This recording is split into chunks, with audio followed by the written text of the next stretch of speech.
Salut les bien-aimés en Jésus-Christ et bienvenue à With Nous, notre communauté qui lit la Bible ensemble pour connaître les promesses qu'on a en Jésus-Christ, notre Sauveur, notre Seigneur et notre espérance.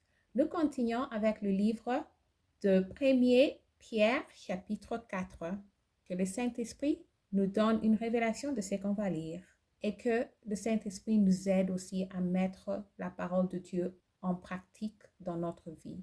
Ainsi donc, Christ aya souffert dans la chair.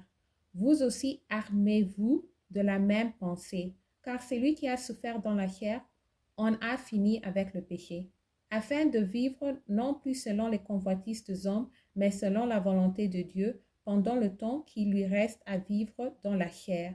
C'est assez, en effet, d'avoir dans le temps passé accompli la volonté des païens, en marchant dans la dissolution, les convoitises, l'ivrognerie, les excès du manger et du boire et les idolâtries criminelles. Aussi trouve-t-il étranger que vous ne vous précipitiez pas avec eux dans le même débordement de débauche, et ils vous calomnient.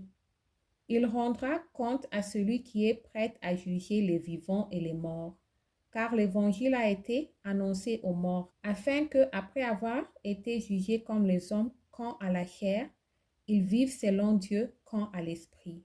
La fin de toute chose est proche. Soyez donc sages et sombres, pour vainqueurs à la prière.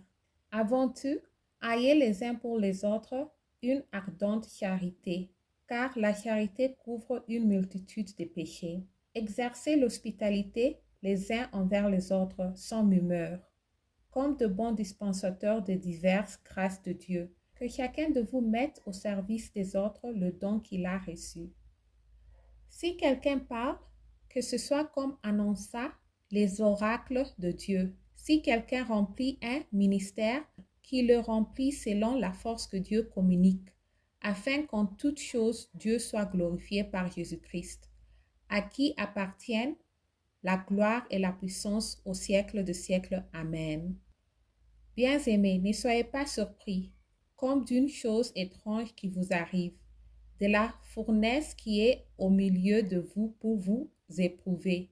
Réjouissez-vous, au contraire, de la part que vous avez aux souffrances de Christ, afin que vous soyez aussi dans la joie et dans l'allégresse lorsque sa gloire apparaîtra. Si vous êtes étrangers pour le nom de Christ, vous êtes heureux, parce que l'Esprit de gloire, l'Esprit de Dieu repose sur vous. Que nul de vous en effet ne souffre comme meurtrier ou voleur, ou malfaiteur, ou comme sigérant dans les affaires d'autrui. Mais si quelqu'un souffre comme chrétien, qu'il n'en ait point honte, et que plutôt il glorifie Dieu à cause de ses noms.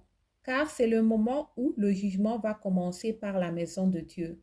Or, si c'est par nous qu'il commence, quelle sera la fin de ceux qui n'obéissent pas à l'évangile de Dieu? Et si le juste se sauve avec peine, que deviendront l'impie et le pécheur? Ainsi que ceux qui souffrent selon la volonté de Dieu remettent leur âme au fidèle Créateur en faisant ce qui est bien. Merci d'avoir lu ensemble. J'améliore mon français en lisant la Bible.